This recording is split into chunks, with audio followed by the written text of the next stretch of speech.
the branch secretary of Reform UK there, Karen McIver, who joins us to talk about none other than Hadish Kebatu, all over the news for the last few days on account of how he was accidentally, mistakenly released from prison after just 3.5 months behind bars after assaulting a 14-year-old girl and a woman while he was an illegal migrant at the Bell Hotel in Epping, sparking, of course, protests. We've been covering those for many months, and now we're told back in custody and is going to be deported. Karen, I suppose just first of all, just what's your general reaction to what's happened? Well, good morning. Thank you very much for having me on. Obviously, when the news broke about him being released by mistake, we was all horrified, and our thoughts, as always, are always with the family here. Absolutely. But now, since the news broke yesterday that he's been caught, I mean, obviously, it's a huge relief that he has been caught. I don't understand why it has to take so long in this day and age of Big Brother when we're filmed everywhere we go, stations, everything. I don't understand why it took so long.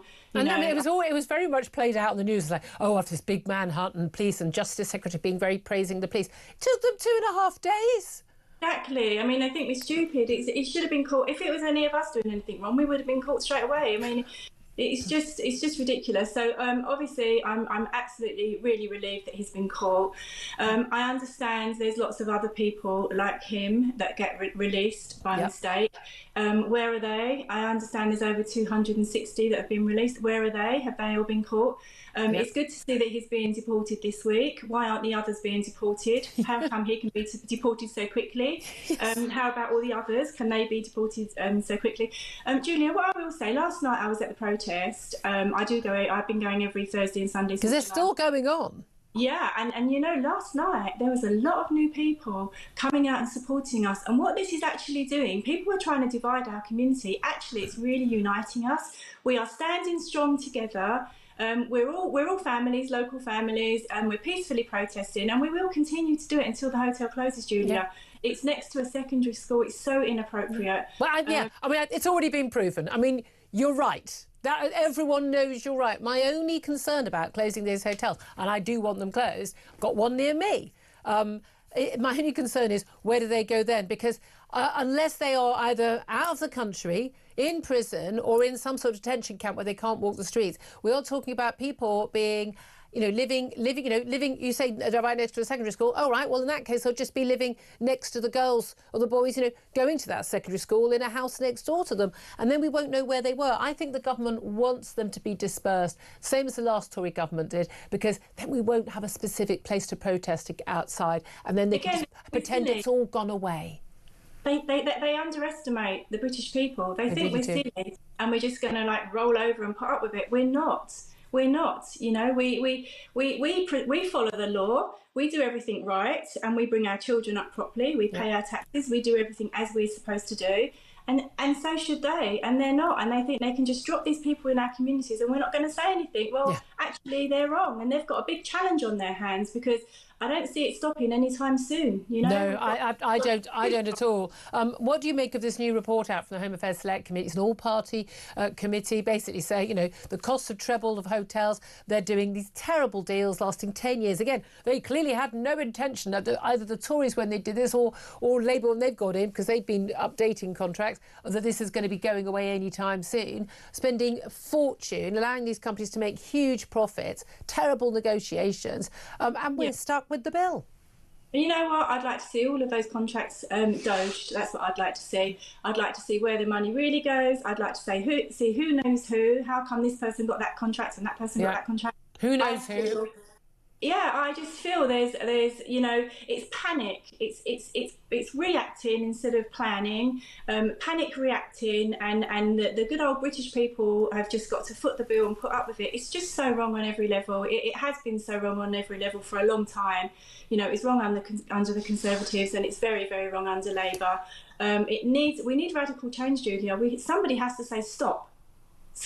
We can't carry on. Britain is broken. We can all see that in our everyday lives. Yeah. Whether it's affected in our purses, whether it's affected, you know, with our health. You know, doctors. All you hear all the time is people can't get doctor's appointments. People can't get. You know, people are going abroad to go private, for goodness' sake. It's ridiculous, and we work so hard as British people. We work so hard, and we're a really giving nation. You know, we help charities all over the world.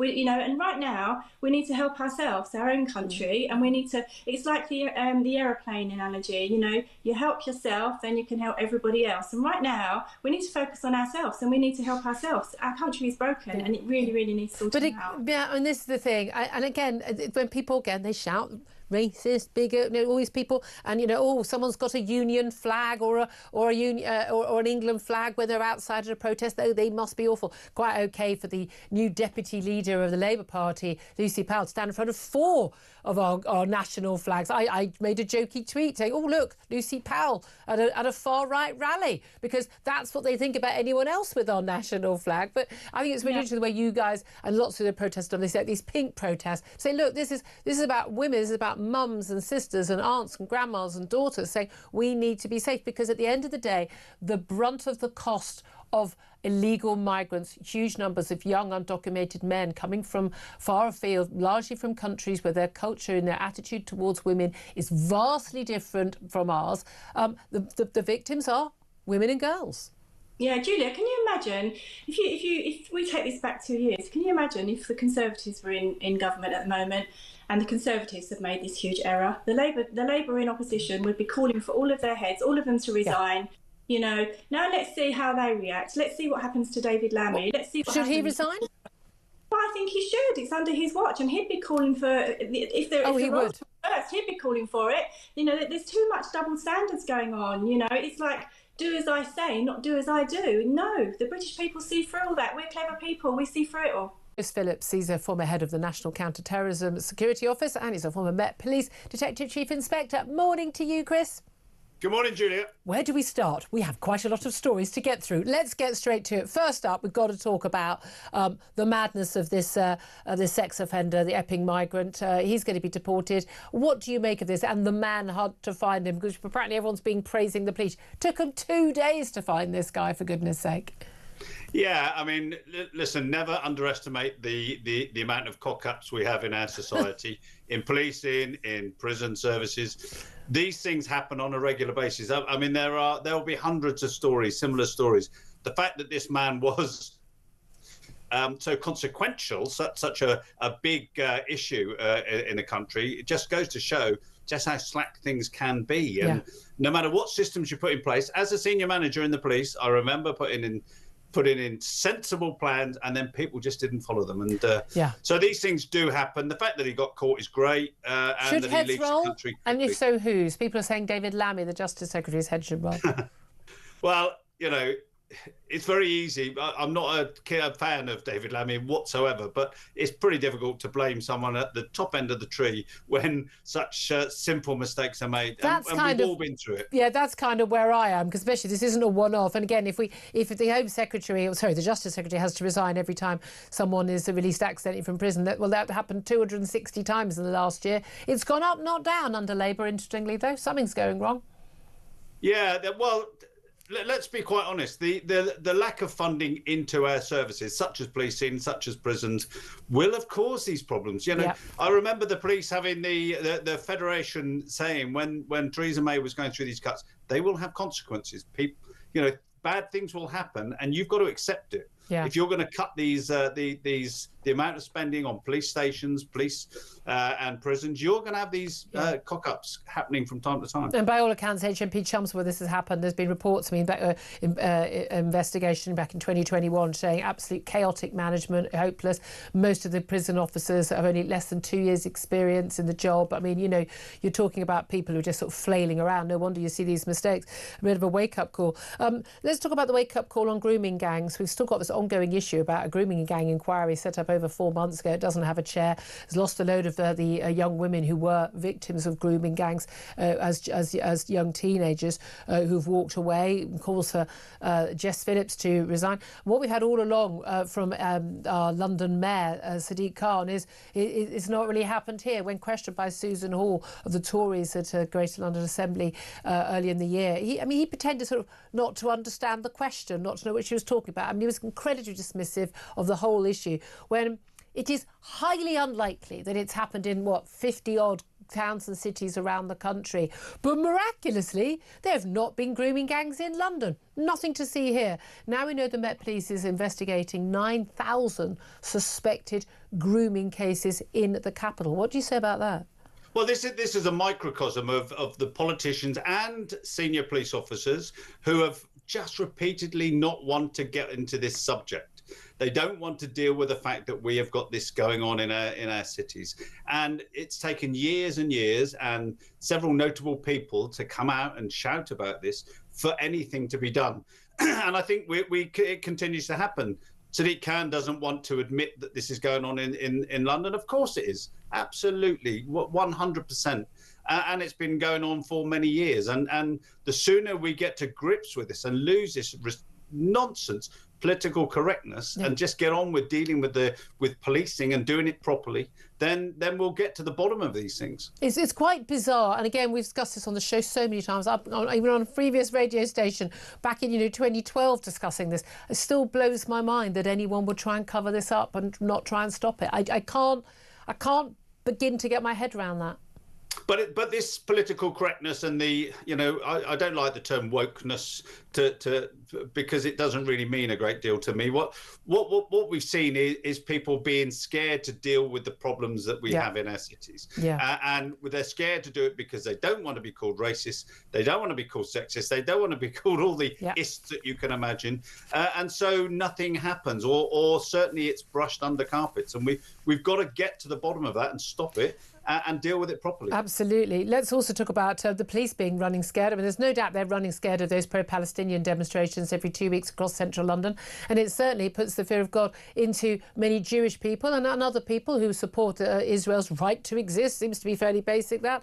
And in terms of intimidation and people being arrested by the police and stopped by the police for, the deliberate provocation of looking Jewish or wearing, the Star of David or the like. And yet, we saw in Tower Hamlets in the East End of London, as I can see, across the river outside the studio window right now, where we're talking about, UKIP wanted to hold a march in Tower Hamlets at the weekend. They were banned by the police from doing that. Well, so we suddenly discovered that the police can ban a march that they believe would be intimidating or provocative. But they did allow another march to go ahead, which led to huge numbers of young masked Muslim Bangladeshi men, mostly wearing black, hooded, vast majority, I would say, from the pictures I have seen, wearing masks over their faces, and some pretty unpleasant chants, some very questionable flags, also pro-Palestinian flags, and the Bangladeshi flag.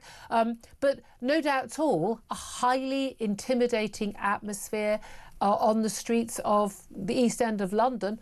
The police just stood by and watched. Yeah, and it's there's nothing short of intimidation, and just to the fact of this mask wearing, I think we've got to get to grips with this and allowing it to happen, because they're doing it to hide their features so that they don't get arrested for substance. Well, one local businessman was on social media selling £5 balaclavas, he said, to Muslim brothers, saying no face, no case, meaning they can't identify you, they can't prosecute you. Yeah, I mean, you can get around that, believe me, in policing. We've been doing that for years and taking face masks off people and photographing them as they come and go before they put the mask on. We've done that before. We have got to get to a situation where policing is respected again, and that will only come when we deal robustly with incidents like this. I lived through and I worked through the riots in Brixton, Toxteth and all those situations.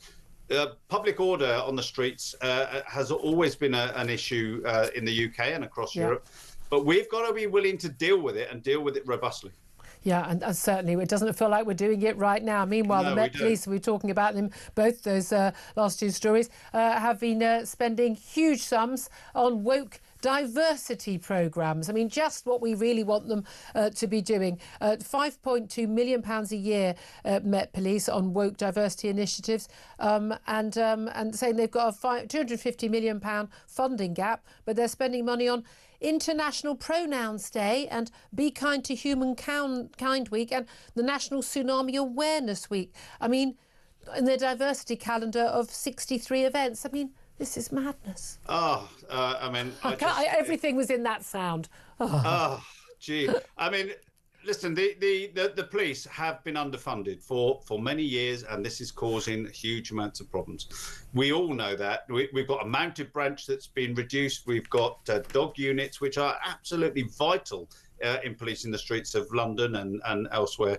Absolutely vital. And then you see wastages like this, and a simple senior officer should be able to say at a stroke of a pen, yep, this is not happening, done. Stop it straight away, get rid of it. It's, aside from anything else, aside from the waste of money, it looks awful, and it's not what we as police officers should be doing. Absolutely. Liam Halligan, economist and author of the brilliant Substack, When the Facts Change. Good morning to you, Liam. Good to be with you, Julia. Thank you so much for joining us. Let's get straight to it. The economy, not in a good state. All the polls show no one expects it to get in a good state anytime soon. But one of the biggest concerns today and over the weekend has been this workers' rights bill that the government is bringing in, Angela Rayner's big set piece, and how much this is going to damage, well, basically, weirdly, the chances of workers getting a job or keeping a job. Tell us what the problem is. Well, we're both children of the 70s, Julia. All right, don't shout about it. We look pretty well for it, don't we? And we remember, because we grew up amidst it, really ghastly industrial relations, millions of jobs, days lost to strike action across the UK economy every single year, where really the trade unions held the government to ransom, leading to statements like, who runs Britain? The 1979 election was, who runs Britain? Is it the government or is it the trade unions? We're not back there at the moment, but across the public sector, about 50% of workers plus are unionised, and about 25% across the economy as a whole. And Labour wants that increased. Labour wants to give a lot more power to trade unions. And with this employment rights bill, it's being dubbed the Unemployment Rights Bill. It's about to finish its passage through Parliament. What's happening is an awful lot of rights, in additional rights, are being given to workers, to the extent that employer groups, mainstream business leaders are saying, look, this is just going to lead to massive unemployment. Unemployment's already gone up sharply since last July, since Labour took office. Their increase in employer national insurance, which I know you talk about with small business people all the time, has led to a fall in hiring. And if you have, unfair dismissal rights from day one, instead of the 2-year probation period, if you have rules that allow trade unions to come into your workplace, private sector companies, once a week at any time that they like, then all of that is going to put employers off. It's going to be bad for workers. That's the thing. I understand people want to protect people, particularly the idea of people being exploited on zero-hours contracts, although most people are happy to work on zero-hours contracts. But certainly, a youngster I know who was on a zero-hours contract turned up for a shift. They ended up actually closing down the business for various reasons. They would have been covered by insurance, but everyone got paid for 2 hours instead of 7 hours, even though they turned up for their shift. And there's no legal right. We want to have reasonable rights for people to be treated fairly. But we've also all known people who've been hired who apparently do a very good interview and then turn out to be useless or a nutcase. I've certainly worked with a few of those over the years, and frankly, I'm not entirely sure I want them to have 100% the same rights as someone who's been there for a year or 2 years on day one. This is basic stuff. Is the issue that the Labour people pushing this, they've never actually run a business themselves? You and I have discussed this a lot, Julia. There's no one at the top of government that has any genuine hands-on business experience, no one who's actually built a business, no one who's had to make payroll. They're generally sort of public sector princes and princesses that, the money just appears in their account because they turn up and go to meetings. But we know Zoom. we know working from home makes you much more productive, all that time grazing from the fridge. Now we know that the backbone of the British economy, where most of the growth is, where 2/3 of the employment is, where so much of the innovation is.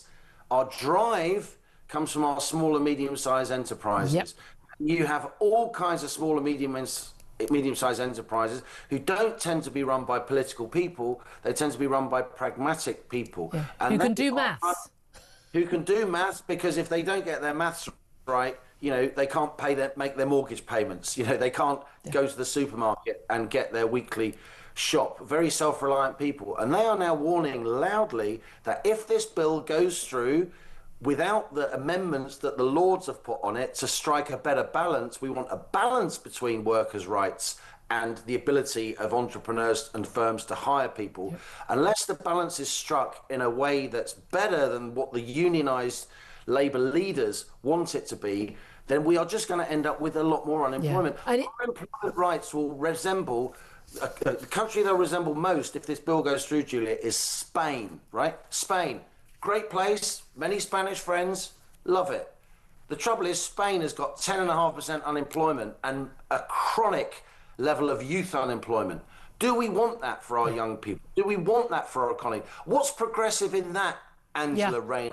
That's the sad thing. But what's interesting is some of the biggest critics of this now, not just business groups, but the Resolution Foundation, the left-wing think tank, it used to be headed until the last election by Torsten Bell, who's now one of the Prime Minister's closest advisors. So we'll see. We've literally got about 30 seconds, but the mansion tax, no, it's not going to affect most of us. Most of us do not live in £2 million homes. But the idea of a 1% bill for every everything over the value over 2 million, a tax on on the wealthy, that's not going to go down well with a lot of people, though, even people who don't have those homes themselves.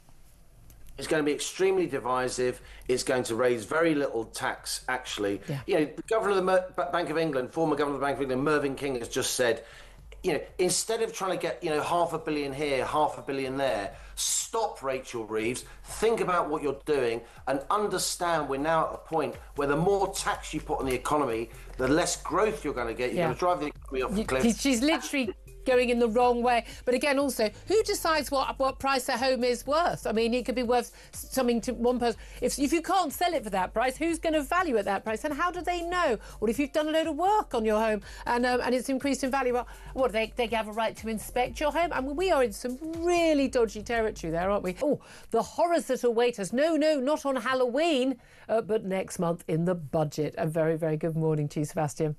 Good morning, Julia. Good to see you. Well, lovely to see you. So, how bad is it going to be? Because we're hearing an awful lot about mansion tax. Now, most of us don't live in a £2 million home, but will there be implications for the rest of us? But also the idea of this productivity downgrade from the Offices for Budget Responsibility, suggesting that actually the Chancellor may have to tinker around with taxes affecting ordinary working people.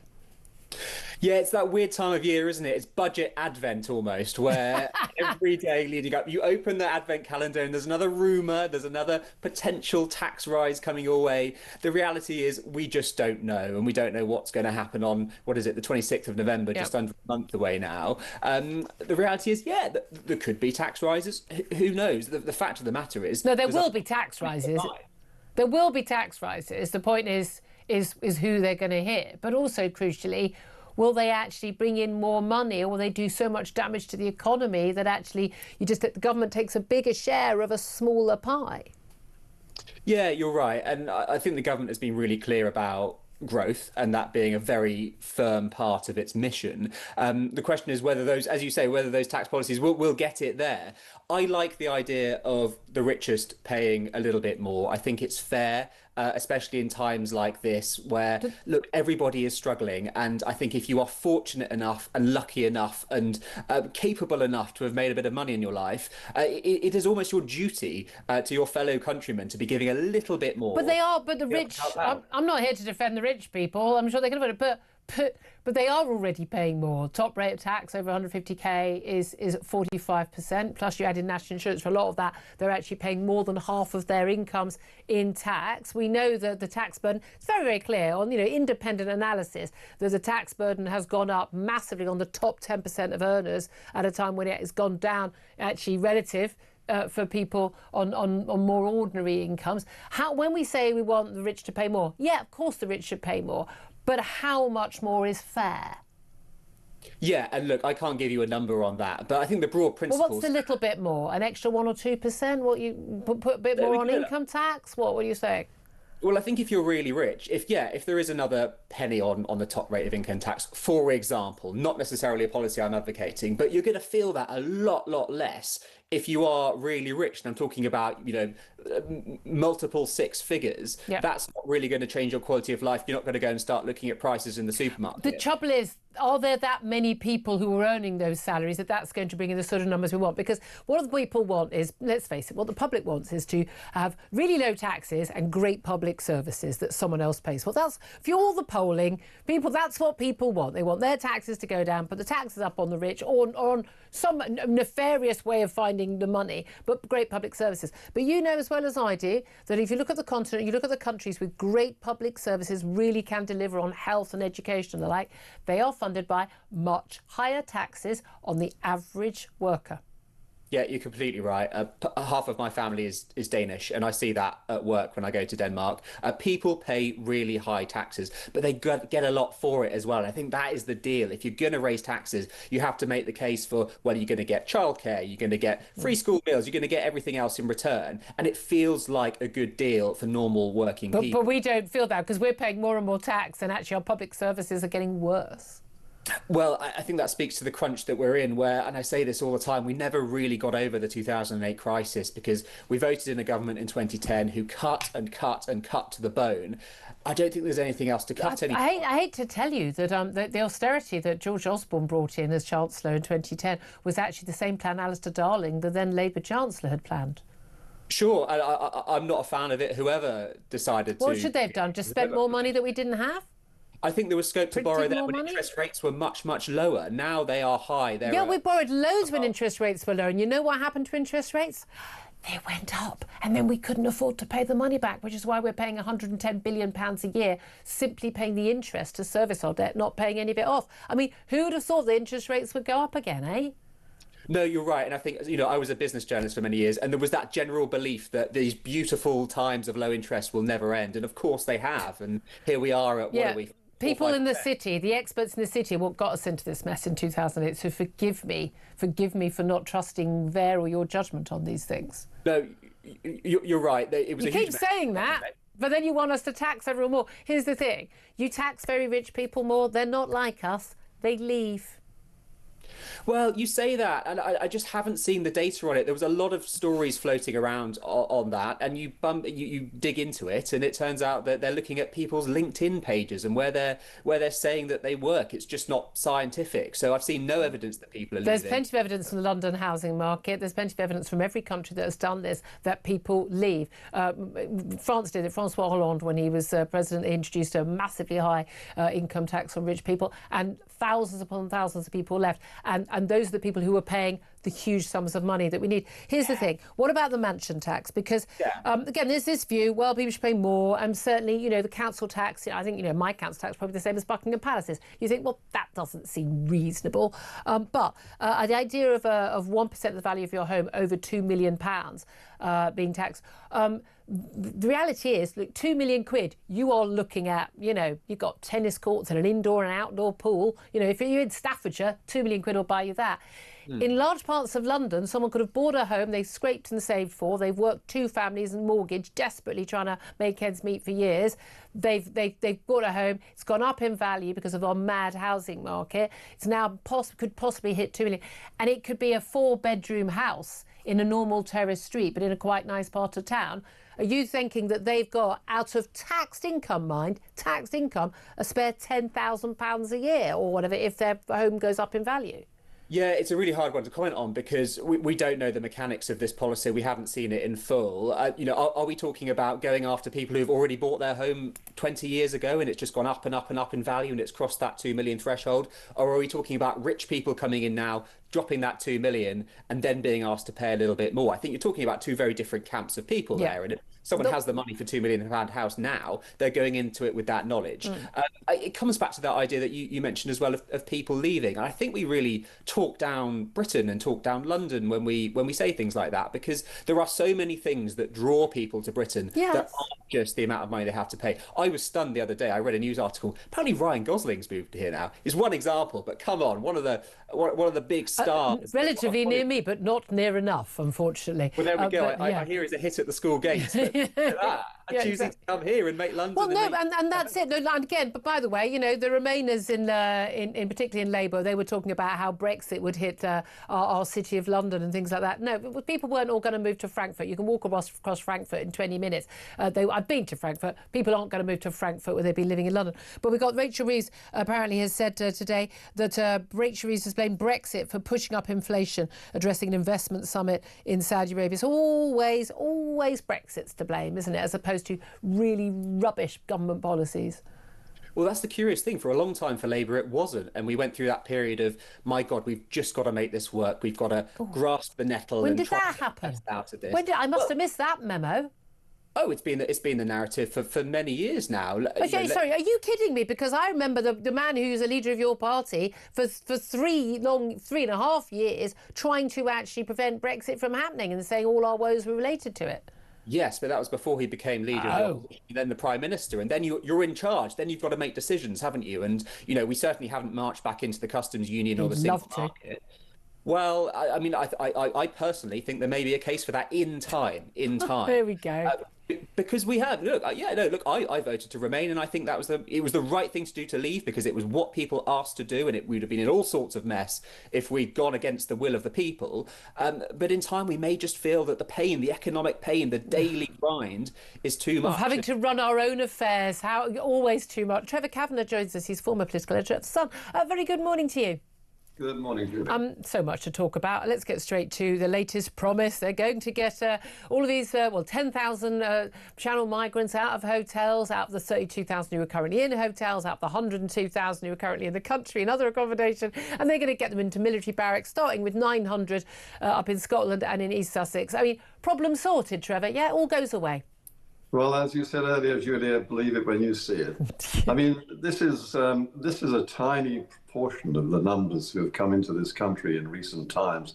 If they got 10,000 into these barracks, which, by the way, are going to be pretty grim accommodation, because the poor old squatties who had to live in these rat-infested, damp homes across the country have been complaining about them for decades. And, human rights people are not going to allow foreign invaders, as I would call them, to come and live in places that the troops don't like. So, I mean, look, this isn't going to work. It's not going to solve the problem. No. They shouldn't be coming, and that's that. And this is the thing. We were discussing with Tom Sater a bit earlier. Labour, and I think the Tories, to a large extent as well, at least they paid lip service pretending to care. But the Labour Party, you've known a lot of these people for years. When you were political, you'd have known some of these people as just, little lowly, bag carriers, and now they're in the cabinet. They genuinely don't really think that this mass invasion, as you say, of our, young, military-aged men on our shores, undocumented from far-flung lands with very different cultures, they don't actually really think it's a problem. They think the problem is us talking about it. Yes, they think the problem is with the vast and overwhelming majority of the British people who stupidly elected them. And all right. I think that, but, this is a serious, serious problem. We have been invaded. We are being invaded by the day by countless numbers. I know that there is a rounded figure, but we really don't know how many, but it's in the hundreds of thousands, certainly tens of thousands of people coming undocumented from various countries, not least Pakistan and Afghanistan, where Islamic State has quite a strong foothold. Yep. What percentage of those tens of thousands might be either Islamic State or sympathizers? I would say quite a significant proportion. And when you see what was going on in the streets of Tower Hamlets over a few days ago, when people in balaclavas, which I think are hideous and sinister and should be banned along with the burqa, in fact, ahead of the burqa, that is a threat to our country which has yet to manifest itself on the streets of Britain. Yeah, absolutely. It was incredibly sinister. And again, the police banning a UKIP march, saying that would be provocative, promote tensions and violence, but not thinking that a load of men in masks and balaclavas and hoodies, pretty much all wearing black, carrying foreign flags, Bangladeshi flag, the Palestinian flag, and shouting Allahu Akbar. Like, no, in no way is that intimidating. Not at all. No one's going to think that that's going to be provocative. No, and we keep prefacing every remark that we make about this problem by saying most Muslims are decent, law-abiding people, which is true. But that simply does not apply to the very visible, large number of people who are on the streets of Tower Hamlets, the biggest Muslim community in this country, untouched by the police, unmolested by police, while, as you say, a small group of protesters from UKIP, which is now basically redundant, were barged away to some other place. Absolutely. That is an indication of this, what's going to be happening on the streets if Nigel Farage ever wins office. Well, yes. Well, I mean, it's interesting. We'll talk about that, the grooming gangs. But I want to ask you just about David Lammy, first of all, dubbed Calamity Lammy by Robert Jenrick, his shadow as Justice Secretary. How much do you blame David Lammy for the Epping migrant sex offender being released accidentally? Is it his fault? Or actually, can a lot of the blame be laid not just at human error in one particular prison, but actually on cuts since 2010 to the justice system? Yes, the justice system has been the poor relation of government spending in the public sector for decades, and it's always the one that can absorb the latest cut to probation service, to court hearings, to the whole process from arrest to trial has been cut to the bone. And Chris Grayling deserves a great deal of blame for that, a Tory cabinet minister. Although he would have been doing the bidding of George Osborne, who was then Chancellor. Well, George Osborne too, but you can include him in almost everything that's gone wrong with the last 15 years of Tory government. So, yes, it's a lot of people's fault, but the simple fact is that not only have the Tories got a lot to answer for, so has Labour, which had 14 years to prepare for this, knowing full well what the problem was. And they haven't. I mean, Lammy is not just an incompetent buffoon. He doesn't really care. I mean, I don't think many people would disagree with that, probably within his own party as well. Talking about things that people don't really care about, it turns out, grooming gangs. We had that press conference from Nigel Farage alongside one of the grooming gang survivors, Eliane Reynolds, who has quit the grooming gangs inquiry sort of board or liaison panel among, five who've endorsed the government and Jess Phillips, the Home Office Minister, and 5 who've left. Everyone's of the view that this grooming gangs inquiry is literally collapsing. What do you make of Nigel Farage's plan to effectively try and have parliamentary investigation and do it quickly and get to the bottom of things? Do you think that's going to be a go at all? Is it a good idea but it won't work because Nigel Farage has suggested it? Well, I think that is true. Nothing is going to happen under this government that's of any value whatsoever. We'll probably spend a lot of time and a lot of money doing very little to solve the problem of those rape gangs. I don't think we should be calling them grooming gangs. Grooming is making people look nice. Well, no, there's actually quite a lot of survivors say specifically they do want to still use that term so people know what we're talking about. That's one of the reasons why I still use it. Fair enough. If that's what they want, then that's fine by me. But they are rape gangs, and these innocent young girls, I mean, they weren't even in a position to have any idea of what original sin is. They're in their teens, many of them 11 years old. It's a shocking, shocking story as soon as you start to pick at the surface of it. I mean, indeed, and everyone's saying, including Nigel Farage, that London is probably, the last great grooming scandal to be uncovered. I mean, it's utterly bizarre for Sadiq Khan, the London mayor, also Police and Crime Commissioner for our capital city, that we've had it in 50. It's been, identified in some 50 towns and cities across the country, but uniquely London, with 9 million people, never happened.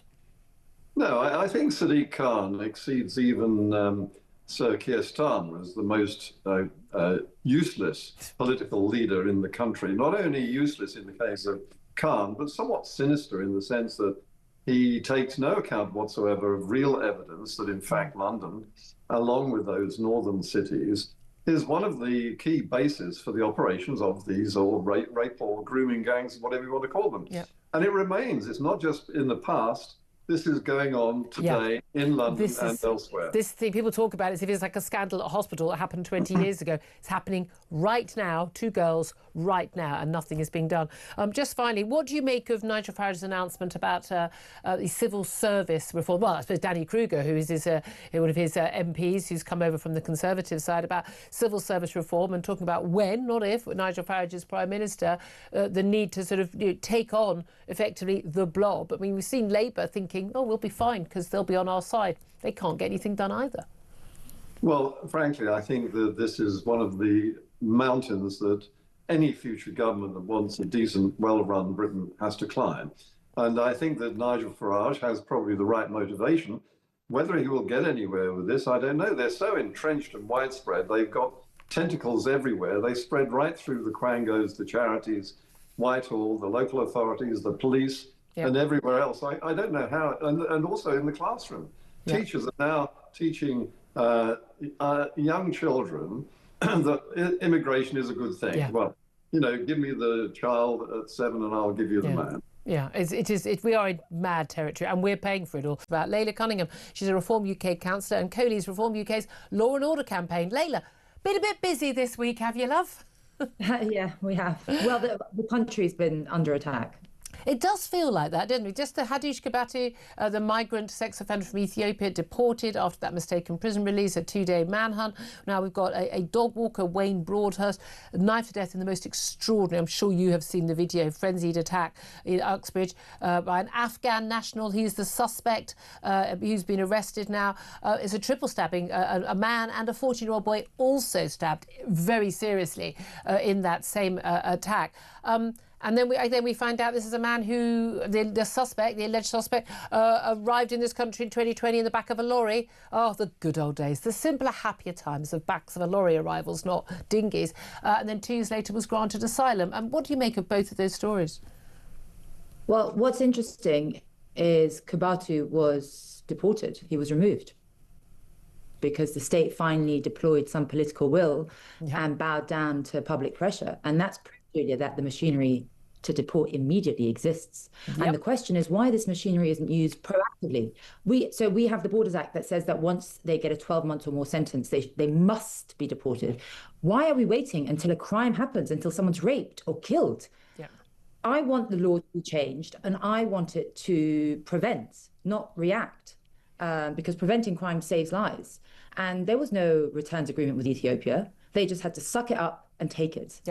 And it shows that we can deport immediately if we had the political will. So I want a trigger for immediate deportation, not to be on a serious, by the way, criminal offence. I want it to be the trigger for immediate deportation is on arrival, illegal arrival. So anyone who enters without permission will automatically be deported. But also, I mean, other countries, as one of our callers pointed out earlier, like Germany, they're able to deport to Afghanistan, even though we haven't got to deal with them. Well, why haven't we got to deal with them? Other countries do. But even I would even argue, just down to a very simple thing, you just say, oh, you don't want, say Ethiopia doesn't want it back, that's fine. There are no flights coming in from Ethiopia from now on then. End of. That's it. That's it. No one gets to arrive from your country in our country then. Because I'm sorry, it's like how Donald Trump has done some of this tariff stuff. They'll pay attention at that point and they'll take those people back. Of course they will. We don't need a crime to prove a point. We need prevention. And prevention means deporting foreign offenders and, that's illegal migrants before they kill or rape. And you know what, Julia? I am sick and tired of being called racist or fascist because I say that any illegal migrant who enters this country is a criminal. Because they are. They are. Because one person killed or raped by someone who shouldn't have been here, it's not just a failure. We don't need statements. It's a destroyed family. Exactly. And they're more worried about being polite or politically correct. And if that's the case, then you've got no business being in government. And really, Julia, I am really sick and tired of being called racist or fascist, because if you enter this country, you are breaking the law and I owe you nothing. Yeah, I don't care whether these people are white, brown or black. I don't care at all. I don't want people in the country who are illegal. Here's the thing. A caller made the point a little bit earlier about accountability. This is Robert. He's saying, how do we hold our politicians to account? How do we... you know, they do this, it carries on. We say we don't want it. We did not give you permission to have these people here. Didn't give you, you know, we told you what we wanted to happen. You don't do anything about it. How do we hold them to account? How will, let's say, Reform do, according to the polls, get in the next election? How do we hold you guys to account? Well, we have a democratic system, which is flawed, I admit, when people vote for something and they get the total opposite. We have a government that gambles with the lives of the British people to prove how compassionate they are, to bow down to foreign treaties. We want a government that's here to protect our people, not apologise to foreign countries. And if we don't do that, then I'll tell the voters, never vote for us again. And that's how it should be. That's because every time an innocent person suffers, ministers behind statements.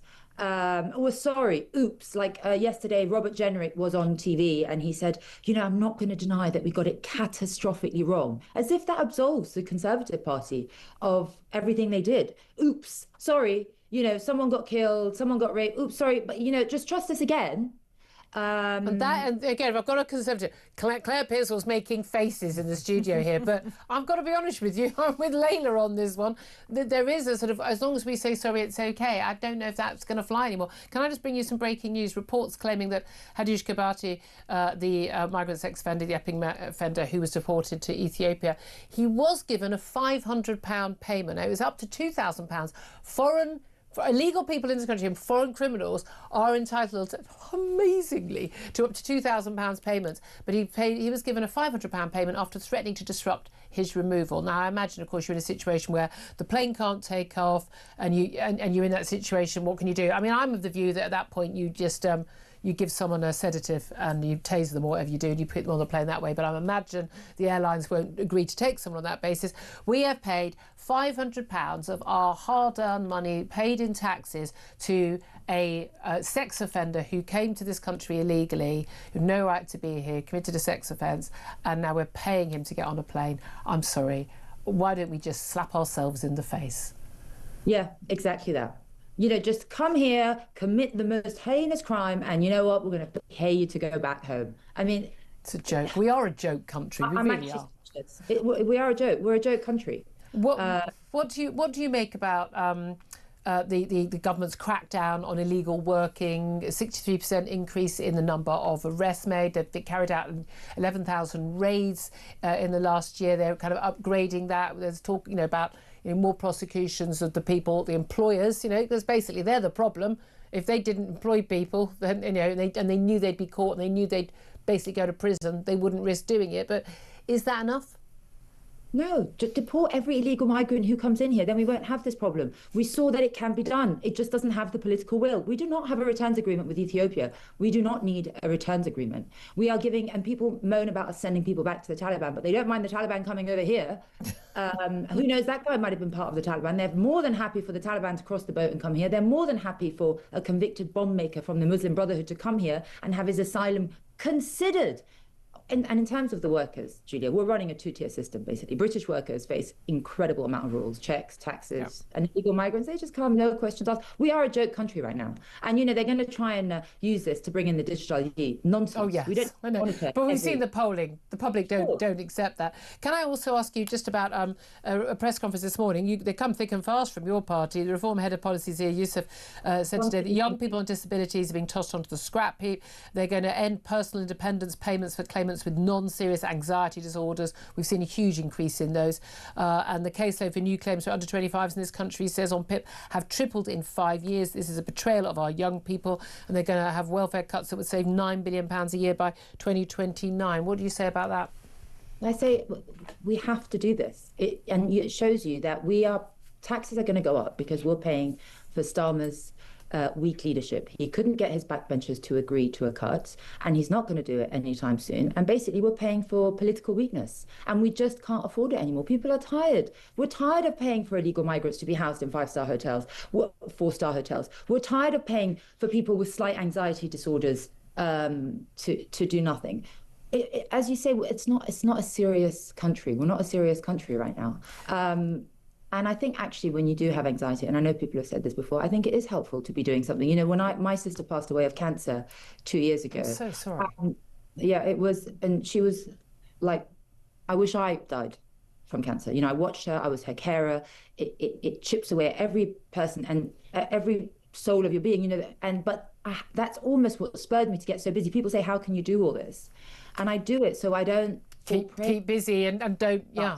Well, I'm Exactly. so sorry. I'm so sorry if you lost that, Layla. Hurricane Melissa, which has devastated the Caribbean. We saw arrival of that hurricane at basically gale force 5 arriving on the Jamaica island of Jamaica yesterday, and now arriving in at Cuba.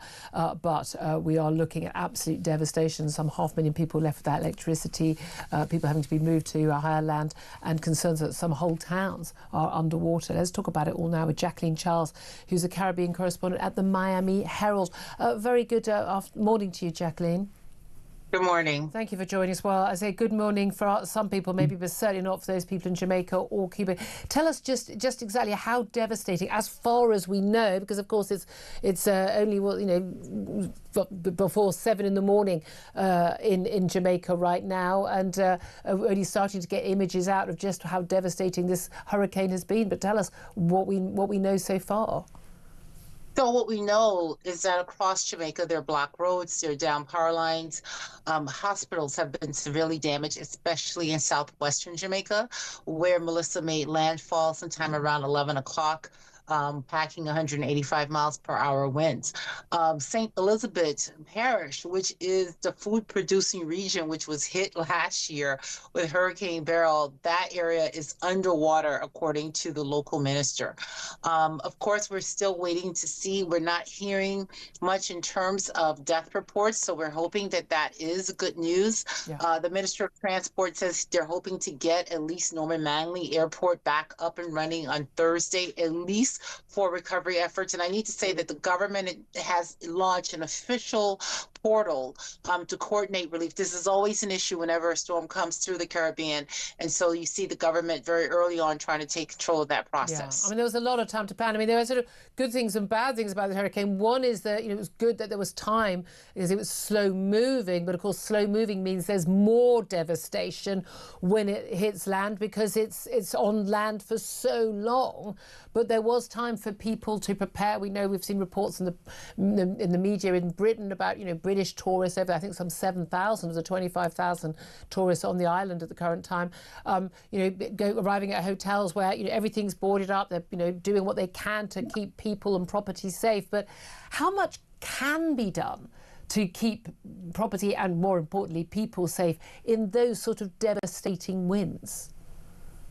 I have covered so many hurricanes, whether it's Jamaica, it's Haiti, or it's the Bahamas. And one of the issues in the Caribbean, but we're seeing improvements on this, is that people don't want to leave their homes. They don't want to evacuate. They don't want to go to shelters. And then everything comes to the last minute. So as we were watching this tropical storm, remember, it was a tropical storm for a week. It was slow moving. And then the reports said, this is going to be catastrophic, people. This is going to be the storm of the century, at least for Jamaica. And so there you started to see people trying to prepare. But I spoke to a farmer in St. Elizabeth. I mean, he has greenhouse. Last year it was completely flattened along with more than 200 others. So this go around, I mean, he took off the plastic, he left the metal up, and he said, all I could do was pray. But at the end of the day, I'm going to lose everything. Yeah, I mean, it's utterly devastating. And we often, even when there's warning of high winds in Britain, we kind of almost joke about, someone's wheelie bin has fallen over, a fence has fallen over, because we just don't experience, as a rule, anything like those sort of extreme, weather events. But this is the thing, as you say, this has come after another hurricane, Hurricane Beryl, only last year, and we've seen so many Caribbean islands devastated. I mean, Haiti's just had one thing after another in terms of natural disasters. Yeah. How soon can a country recover from this? I mean, is Jamaica, is it sort of functioning enough government? Has it got the resources? How much help it's going to need from international aid? How do they go about it? So I have to tell you, this storm, there's never a good time for a storm, and this storm could not have come at a worse time. I mean, Jamaica is a country that a few years ago we were comparing it as the Greece of the Caribbean because of bankruptcy. Remember, these Caribbean countries are still recovering from COVID-19. Yeah. Some of them are highly in debt, but Jamaica was one of the countries that was making strides. It's going to need international assistance. And all of this is happening at a time when the U.S. government has shut down the United States Agency for International Development. We at the Miami Herald, we've been asking, the Trump administration, what kind of assistance can Caribbean countries expect when, we saw Hurricane Dorian 6 years ago in the Bahamas. USAID responded, with over $30 million in assistance. They even chartered seaplanes. We don't know yet. I think first we have to figure out what the assessment in terms of the damage is going to be, what kind of assistance. But one of the things we've seen is CARICOM has issued a statement that is saying that, insurance rates, they need to come down. The international community needs to do more. You cannot be charging these extraordinary amounts for loans when these countries, yes, on paper may be middle income, but in reality, they're struggling. Yeah, absolutely. And again, it is always the people at the bottom of the ladder who get hit hardest. They've got the weakest homes, they've got the business, they haven't got the savings, they haven't got insurance. There's very little they can do when these storms hit. Indeed. And we're waiting to see with Cuba. I mean, Cuba is a country that really can't afford any disaster. Yeah. I mean, the food situation, the humanitarian situation, and yet, they have evacuated 500,000 people. That storm landed as a Category 3 on the eastern part of the island. And so we are watching that closely, given our close ties here in this community. But again, that is a country that truly, if they get pounded, it's really going to be in a bad state. Absolutely. Right now, let's find out what on earth's going to be going on in the budget. 4 weeks away, front pages today suggesting we're going to see a 2p rise in our income tax. Justin Urquhart, student economist and chairman of the Regionally Investment Platform, and joins us now. Morning to you, Justin. Good morning, Julia. Thank you for joining us. Well, more good news, eh? How much should we trust reports ahead of the weeks ahead of budgets? Because it used to be, 20 years ago, nothing would ever come out. Now there's a lot of what's called kite flying by the Treasury to sort of see just the feeling, how do people feel about certain taxes, but also often to set the ground and make us fear the worst. And then when there's only, for instance, a 1p rise in income tax, we all go, phew, it wasn't as bad as we thought it was. So how much should we trust these reports? Yeah, don't trust any of them at all. As they are them. That's so straightforward. But as you were saying with Philip earlier, and it's good to see him, a sound common sense as ever. Thank you. But actually, they are kite flying. And what they're going to be doing, if they've got any sense, is actually coming up with really rather some frightening kites. Because if you can actually come out to people who are terrified, so they actually come out with bad news, and it's not as bad as you thought it was going to be. Yeah. Work on the assumption it is going to be as bad as you thought it was going to be. So what you're likely to see, I wouldn't be at all surprised if it's actually 2p, because what she doesn't want to be doing is coming back every single year saying, that black hole, it's just filled up. That was the promise from last year. It was going to be tough, but they'd found this £22 billion black hole, and then from now on it'd be fine. And it looks like this is going to be worse than last year. Yeah, it's getting worse. And of course, the Office of Budget Responsibility. They've been changing their story as well. And the Treasury, we're told, are absolutely furious with them because actually the figures going back some years are therefore probably wrong. The other thing she should be doing now is actually kite flying some of the more positive elements. For instance, we know there is growth in parts of the British economy, particularly smaller companies, tech companies, those areas, and they can put they don't have to put government money into this. They can put guarantees up, enterprise investment schemes, those things. You only have to pay for them when things go wrong.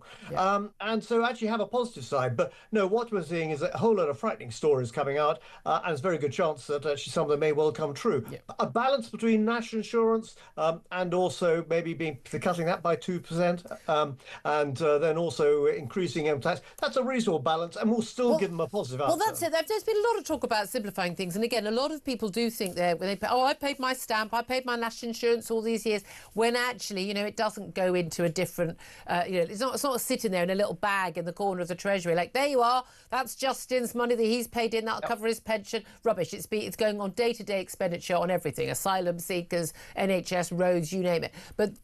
But national insurance doesn't apply to as many things as income tax. So there is an argument for the Treasury.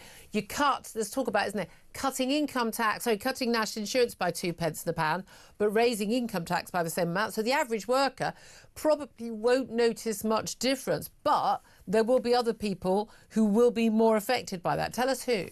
Oh, those filthy swine of people who have actually retired. They're very tiresome. You really shouldn't be having many of them.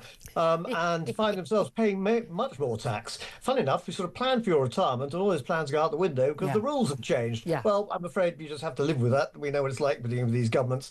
We're living beyond our means. And you're quite right with regard to taxation. That awful word of hypothecation. The Treasury hate actually putting money on one side to say that is for the NHS or that's particular, because they know full well it's going to actually not work out correctly. So they like to keep a big open puddle there, and then they can do with what they wish. But isn't the thing, though? I mean, organisations like the Institute of Fiscal Studies and others, they've been saying for quite some time that all this sort of rinky-dink, a mansion tax here, a tax on this, non-doms, that actually, A, it doesn't bring in that much money. B, it actually often doesn't bring in any money at all because, again, the taxing of the wealthy over there, very popular with left-wing voters and backbench MPs and the Labour Party. But actually, as we know, those people are very mobile and they leave, and then you get less money overall, and things like that. But the reality is that if we want the sort of services that people have on mainland Europe in many countries, you have to pay the same sort of taxes, and you're not going to be able to make that sort of money unless you're kind of taxing everyone. Well, what you've got to do, yes, broaden it out. What you remember, the key line here, taxation does not create wealth. Wealth will allow you to have taxation. Get that the right way round. Now go to those areas where we know we're good at, smaller companies starting up and being able to grow, particularly in technology. We've got a lot of those. And, OK, some will get snapped up by the Americans. Our funding, our market funding from the stock exchange and things like that is absolutely useless at the moment, but that's slightly beside the point. Other point to remember as well, remember actually 1% of income taxpayers, the top 1% actually give us 28% of the total take of income tax. And remember, there are only 3 major taxes: national insurance, VAT, income tax, even corporation tax is relatively small, and the rest of them are glorified sin taxes and don't make any real difference at all. Keep it really, really simple, and actually simplified the taxation system so most people understand it, and that way you'll find less people actually trying to avoid it. And it'd be harder to avoid it. Yeah, well, exactly, because they make it clear and simple. There's a Tolley's Tax Guide, there's that book that the accountants take to bed for some excitement.